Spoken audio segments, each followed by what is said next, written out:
ఓం నమః శివాయ. ఓం నమో నారాయణాయ. కర్మ నివారణ నరదృష్టి నివారణ కాళభైరవాయ నమో నమః. ఓం ఆంజనేయాయ విద్మహే వాయుపుత్రాయ ధీమహి తన్నో హనుమత్ ప్రచోదయాతు. హరి ఓం. మా ఛానల్కి స్వాగతం. చూస్తున్న వీక్షకులకు ప్రేక్షకులకు ప్రియ కాళభైరవ భగవద్బంధులకి స్వాగతం పలుకుతూ మమ్మల్ని ఎంతగానో ఆదరిస్తూ ఉండబడినటువంటి ప్రియ సోదరీమణులకు అందరికీ, సనాతన ధర్మ సంరక్షకులకు, జ్యోతిష్య అభిమానులకు స్వాగతం పలుకుతూ అందరిపైనను శ్రీ హనుమంతుడి స్వామి వారి యొక్క ఆశీస్సులు ఉండాలని కోరుకుంటూ ఆశీర్వచనం. అందరికీ ధర్మ మార్గము, భక్తి మార్గము, రామ మార్గాన్ని ఏర్పాటు చేసే శక్తిని మనసు ప్రసాదించాలని మనసారా శ్రీ హనుమంతుడి స్వామి వారిని కోరుకుందాం. 1వ తారీఖు 6వ నెల 2024 నుండి 15/6/2024 వరకు పుట్టినటువంటి వారందరూ కూడా ముందస్తుగా జన్మదిన శుభాకాంక్షలు. గతంలో వివాహం చేసుకున్న వారికి వివాహ వార్షికోత్సవ శుభాకాంక్షలు. 1/6/2024 నుండి 15/6/2024 వరకు గ్రహ గమనాలు ఒకసారి వీక్షింపచేద్దాం. మేషరాశిలో కుజుడు స్వక్షత్రకారకుడు, వృషభ రాశిలో చతుర్గ్రహ కూటమి రవి బుధ గురు శుక్ర సంచార స్థితి, శుక్ర భగవానుడు స్వక్షేత్ర సంచార స్థితి. రవి చేత గురు శుక్రులు ఇద్దరు గురుమౌఢ్యమి శుక్రమౌఢ్యమి జరుగుతున్న విషయం తెలిసినటువంటిదే. అలాగనే కన్యరాశిలో కేతు సంచార స్థితి, కుంభరాశిలో శని భగవానుడు స్వక్షేత్ర సంచార స్థితి, మీనరాశిలో రాహు సంచార స్థితితో ద్వాదశ రాశుల్లో గ్రహ గమనాలు ఈ విధంగా ఉన్నాయి. మిథున రాశి వారికి గురువారం అమావాస్య సందర్భంగా వృషభ రాశిలో చతుర్గ్రహ కూటమి సంచారం జరిగినప్పుడు ఎలాంటి విధి విధానాలు పాటించాలో ఈ వీడియోలో సవివరంగా సంపూర్ణంగా తెలుసుకుందాం. మిథున రాశిలో ఏ నక్షత్రాలు వస్తాయిగా మృగశిర నక్షత్రంలోని 3వ పాదం 4వ పాదం, ఆరుద్ర నక్షత్రంలోని 4 పాదాలు, పునర్వసు నక్షత్రంలోని 1, 2, 3 పాదములు కలిపితే మిథున రాశి అవ్వడం జరుగుతుంది. చాలామందికి పుట్టినటువంటి కాల సమయంలో డేటా ఆఫ్ బర్త్లు లేనటువంటి కారణం వలన పేరు యొక్క మొదటి అక్షరాన్ని అనుసరిస్తూ ఆ రాశిని తెలుసుకునే ప్రయత్నం చేద్దాం.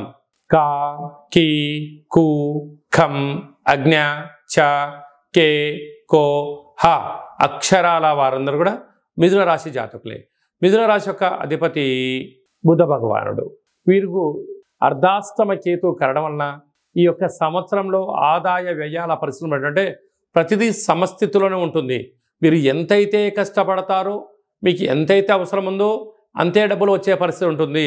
కనుక జ్ఞానకారకుడు, మోక్షకారకుడు, అష్టమ గ్రహకారకుడు కేతు భగవానుడు అవ్వడం వలన కనుక చిన్న చిన్న విషయాలకు ఆందోళన తగదు.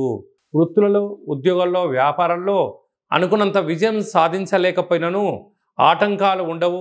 మీరు పెద్దగా డిసప్పాయింట్ అవ్వాల్సిన అవసరం లేదు అని చెప్పి గ్రహ గమనాలు తెలియచేస్తున్నాయి. అలాగే భాగ్యస్థానంలో శని భగవానుడు సంచారం చేయడం వలన వృత్తులలో, ఉద్యోగాల్లో, వ్యాపారంలో మీ సాధన, పట్టుదల, ఏకాగ్రత అన్నింటా విజయానికి తొలిమెట్టు అవుతుందని చెప్పి గమనించాలి. రాజ్యస్థానంలో రాహు సంచారం చేయడం వలన వృత్తులలో ఏదైనా ఒక వ్యాపార కార్యక్రమాల్లో చేస్తున్నప్పుడు అనేక మంది చెయ్యలేనటువంటి వారందరూ మీరు చేస్తున్న పనిని చూసి ఓర్వలేని పరిస్థితి అధికంగా ఉంటుంది. కనుక మీరు ఎంత బరువు అయితే ఉంటారో అంత బరువు కలిగిన ఉప్పును తులాభారంగా చేసుకొని ఆ ఉప్పును నీటితో కరిగించి ఈ నీటిని మహాదేవుడికి రుద్రాభిషేకం చేసుకున్నట్లయితే రుణ సమస్యలు, రోగ సమస్యలు, తంత్ర సమస్యలు, ఈ యొక్క పై అధికారులతో సహా ఉద్యోగస్తులతో, కింది స్థాయి ఉద్యోగస్తులతో, అలాగనే వృత్తులలో, ఉద్యోగంలో ధనపరమైన చిక్కులు తొలగిపోయి పోలీస్ స్టేషన్లు, కోర్టు సమస్యలు కూడా సంపూర్ణంగా తొలగిపోతాయని చెప్పి గమనించాలి. లాభస్థానంలో కుజుడు, ఇది అద్భుతమైన యోగము. గృహయోగము, భూములు, వ్యాపార క్రయ విక్రయాలు యోగదాయకం అని చెప్పి గమనించాలి. వ్యయంలో చతుర్గ్రహ కూటమి, ప్రభుత్వ అధికారులతో ప్రశాంతంగా ఉండాలి. గురువు అక్కడ రవిచేత హస్తగతం అవడం, శుక్ర భగవానుడు స్వక్షేత్రకంగా కూడా అక్కడ ఉండడం వలన దూర, వాయు, జల ప్రయాణాలలో ఎంతో జాగ్రత్తలు అవసరమని చెప్పి గమనించగలగాలి. కనుక వీలైనంత వరకు మౌనం, ధ్యానం, ఏకాగ్రత, ఆసనం, సూర్య నమస్కారాలు లాంటివి చేయడం వలన ధనము విచ్చలవిడితనంగా ఖర్చు పెట్టకుండా ఎంతో పొదుపుగా ఉండగలిగినట్లయితే బంగారు భవిష్యత్తు రోజులకు అవకాశం ఉందని చెప్పి గమనించగలగాలి. ఈ అమావాస్య గురువారము రోహిణి నక్షత్రము అవ్వడం వలన గజకేసరి యోగం కలగాలి అనుకుంటున్న వారందరికీ కూడా వీలైనంత వరకు కాళభైరవ స్వామి వారి యొక్క పూజ, కాళభైరవ స్వామి యొక్క హోమము, కాళభైరవ స్వామి యొక్క ముడుపు కట్టగలిగినట్లయితే మీకు అద్భుతమైనటువంటి గృహయోగం మీ సొంతమవుతుంది. గజకేసరి యోగం కలుగుతుంది. సభల యందు సమావేశాల యందు మాట్లాడడం, ఎనలేని కీర్తి ప్రతిష్టలు మీ సొంతమవుతాయి. అలాగే వ్యయంలో చతుర్గ్రహ కూటమి కారణం వలన కూడా చిన్న చిన్న విషయాలకు ఆందోళన తగదు.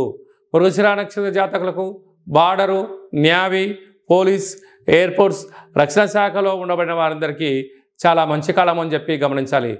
కనుక మౌనం, ధ్యానం, ఆధ్యాత్మికత, సూర్య నమస్కారాలు మీకు అదృష్టాన్ని తీసుకొస్తాయని చెప్పి గమనించాలి.